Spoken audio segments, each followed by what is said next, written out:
إن لم ترفعك أخلاقك فلن يرفعك منصبك، وإن لم تزينك أفعالك فلن تزينك ملابسك.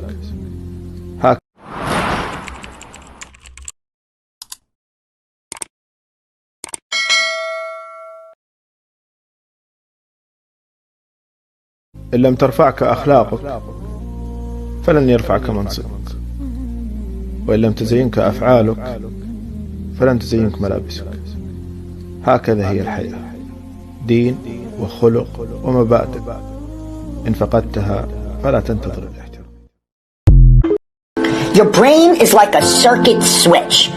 Once you believe you are something, you actually embody it. You embody that feeling.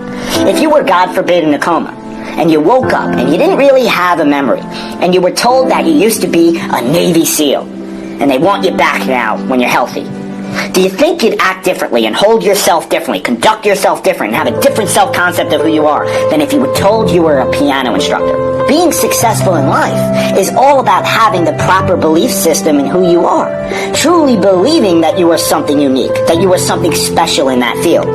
If you truly believe inside of you that you are one of the best actors in the world, you will be entirely different than if you're like, I hope I'm good.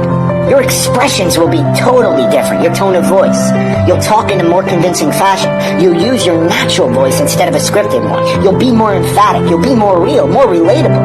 Our brain is like a circuit, and so if we introduce it with the proper wiring, you're going to go straight to your target. If you're unsure about who you are, then your dreams, your goals, they will never become a reality. Everyone has mental doubts in life, internal conflicts. Even the most successful people that you look up to, but they don't live there. It's how you handle those negative thoughts in that exact moment and overwhelm them with positive action. And that comes with this utmost confidence in yourself that you can handle the situation. Trust in yourself.